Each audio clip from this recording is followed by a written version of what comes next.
ಸಿಂಧು ಅವರೇ, ಏನಾಯ್ತು? ನನಗೂ ಗೊತ್ತಾಗ್ತಿಲ್ಲ. ಏನೋ ಒಂಥರ ಗೊಂದಲ. ಹೇಳ್ಕೊಳಕ್ಕೆ ಆಗದೆ ಇರೋಂತ ಭಯ ಕಾಡ್ತಾ ಇದೆ. ಶರತ್ ಅವ್ರ ಊರಲ್ಲಿ ಜೋಗವ್ವ ಹೇಳಿದ ಮಾತು ಪದೇ ಪದೇ ಕಾಡ್ತಾ ಇದೆ. ಜೋಗವ್ವ ಹೇಳಿದ ಮಾತು, ಅಪಾಯ ಎಲ್ಲ ಅಲ್ಲೇ ಬಂದು ಅಲ್ಲೇ ಸರಿ ಹೋಯ್ತು ಅಂದ್ಮೇಲೆ ಯಾಕೆ ಇಷ್ಟು ಯೋಚನೆ ಮಾಡ್ತಾ ಇದ್ದೀರಾ? ಗೊತ್ತಾಗ್ತಿಲ್ಲ ವಿರಾಟ್. ಎಲ್ಲನೂ ಸರಿ ಇದೆ ಅನ್ಕೊಂಡ್ರು ಯಾವುದು ಸರಿ ಇಲ್ಲ. ನಾವಿಲ್ಲಿಗ್ ಬಂದಾಗ್ಲಿಂದ ಒಂದಲ್ಲ ಒಂದು ವಿಚಿತ್ರವಾಗಿ ನಡೀತಾನೆ ಇದೆ. ಈಶಾನಿ ಮಿತಿ ಮೀರ್ ವರ್ತಿಸ್ತಿದ್ದಾಳೆ. ಅತ್ತೆ ಈಶಾನಿಗೆ ಹೊಡೆದ್ಬಿಟ್ರು. ಇನ್ನ ಅಕ್ಕ ಮಗು ಕಡೆ ಗಮನ ಕೊಡದೆ ಕ್ಲಬ್ ಪಾರ್ಟಿ ಅಂತ ಬೇರೆ ಯೂನಿವರ್ಸಲ್ ಬದುಕ್ತಿದ್ದಾಳೆ. ಹಾಗೆ ಧರ್ಮೇಂದ್ರ ಡ್ಯಾಡಿ ವಿರುದ್ಧ ನಿಂತ್ಕೋಬೇಕು ನಾನು. ನಾವ್ ಯಾವ ವಿಷಯನ ತುಂಬಾ ದೊಡ್ಡದು ಅಂತ ತಲೆ ಕೆಡ್ಸ್ಕೊತೀವೋ ಅದು ಆಕ್ಚುಯಲ್ ಆಗಿ ಇಂಪಾರ್ಟೆಂಟ್ ಆಗೇ ಇರಲ್ಲ. ಆ ದೇವ್ರೇ ನಮ್ಮನ್ನ ಇಲ್ಲಿ ತನಕ ಪ್ರತಿ ಕ್ಷಣನೂ ಕಾಪಾಡ್ತಿದ್ದಾನೆ. ಹೆಜ್ಜೆ ಹೆಜ್ಜೆಗೂ ನಮ್ಮನ್ನ ಎಚ್ಚರಿಸಿದ್ದಾನೆ ಅಂದ್ಮೇಲೂ ನಾವ್ ಹೀಗೆ ಯೋಚನೆ ಮಾಡಿದ್ರೆ ದೇವ್ರ ಮೇಲೆ ಅನುಮಾನ ಪಟ್ಟಾಗತ್ತಲ್ವಾ?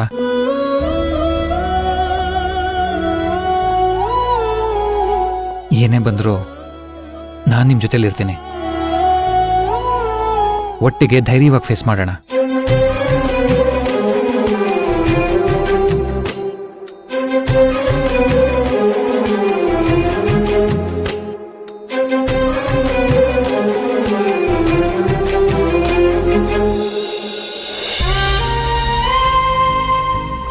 ಈ ಜಗತ್ತಲ್ಲಿ ನನಗಿರೋ ನೆಮ್ಮದಿ ಅಂದ್ರೆ ನೀವೇ ವಿರಾಟ್.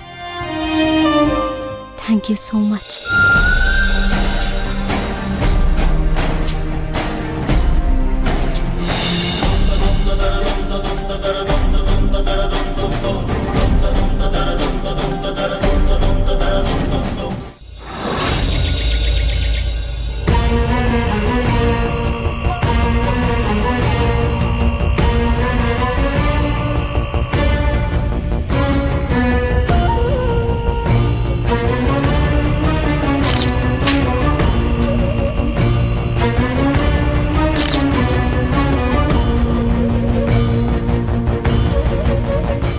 ನಿಮ್ ಮಗಳು ಮದ್ವೆ ಆಗಿರೋ ಹುಡುಗಂಗೆ ಅದ್ರಲ್ಲೂ ಅವನ್ ಹೆಂಡತಿ ಮುಂದೆನೆ ಮುತ್ ಕೊಟ್ರೆ ಅದನ್ನ ನೋಡ್ಕೊಂಡು ಸುಮ್ನೆ ಇರ್ಬೇಕಾ?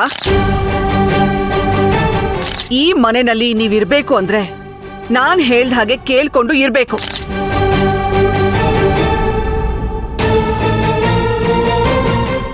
ಕೆಲವು ಸಾರಿ ವಾದ ಮಾಡಿ ಜಗಳ ಮಾಡಿದ್ರೆ ಆ ಸಂದರ್ಭದಲ್ಲಿ ಆ ವ್ಯಕ್ತಿನ ಕಳ್ಕೊಂಡ್ಬಿಡ್ತೀವಿ.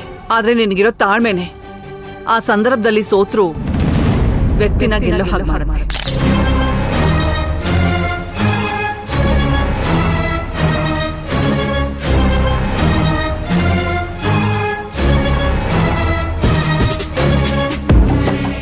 ನಾನು ಹೇಗ್ ಸಿಂಧು ಹತ್ರ ಮೋಸ ಹೋದೆ? ಅವಳ ಮಾತನ್ನ ನಾನ್ ಯಾಕೆ ನಂಬೆ? ನೋಡ್ತಾ ನೋಡ್ತಾನೆ ಎಲ್ಲಾನು ಆವರಿಸ್ಕೊತಾ ಇದ್ದಾಳೆ. ಅಪ್ಪಿ ತಪ್ಪಿ ಏನಾದ್ರು ನನ್ ವೀರ್ ಸಿಂಧು ಕೈ ಸೇರ್ಬಿಟ್ರೆ? ಇಲ್ಲ, ಹಾಗ್ ಮಾತ್ರ ಆಗ್ಬಾರ್ದು. ಆಗ್ಬಾರ್ದು ಅಂದ್ರೆ ನೀನ್ ಸುಮ್ನೆ ಇರ್ಬೇಕು.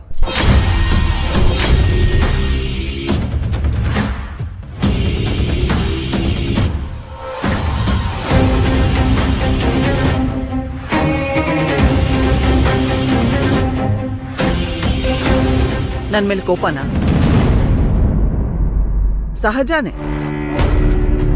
ಆದ್ರೆ ನಾನು ಯಾಕೆ ಹಾಗೆ ಮಾಡ್ದೆ ಅನ್ನೋದು ನಿನಗೆ ಗೊತ್ತಾಗಿದ್ದಿದ್ರೆ ನನ್ ಮೇಲೆ ನೀನು ಇಷ್ಟೊಂದು ಬೇಜಾರು ಮಾಡ್ಕೊಳ್ತಿರ್ಲಿಲ್ಲ ಅನ್ಸುತ್ತೆ. ಮೊದ್ಲೇ ನಿಮ್ಮ ಅಪ್ಪಂಗೆ ಅಮ್ಮಂಗೆ ನನ್ ಮೇಲೆ ಅಸಮಾಧಾನ. ನೀನು ಅವ್ರ ಮಗಳೇ ಅಲ್ವಾ? ನಿನ್ನಿಂದ ಇನ್ನೇನ್ ತಾನೇ ಎಕ್ಸ್ಪೆಕ್ಟ್ ಮಾಡೋಕ್ಕಾಗತ್ತೆ? ಹಾಗಲ್ಲ ಅತ್ತೆ. ಸಾಕು. If you want to win you have to be smart. ನೀನ್ ಸಿಂಧು ಮುಂದೆನೆ ವಿರಾಟ್ಗೆ ಮುತ್ತು ಕೊಟ್ಟು ತುಂಬಾ ದೊಡ್ಡ ತಪ್ಪು ಮಾಡ್ಬಿಟ್ಟೆ ಈಶಾನಿ. ಇದರಿಂದ ವಿರಾಟ್ಗೆ ನಿನ್ ಮೇಲೆ ಕೆಟ್ಟ ಭಾವನೆ ಬರುತ್ತೆ ಹೊರತು ಪ್ರೀತಿ ಹುಟ್ಟಲ್ಲ. ಮತ್ತೇನ್ ಮಾಡ್ಬೇಕಿತ್ ನಾನು? ವೀರ್ನ ನನ್ ಕಡೆ ಮಾಡ್ಕೊಳ್ಳೋದಿಕ್ಕೆ ಏನೆಲ್ಲ ಟ್ರೈ ಮಾಡಿದೆ.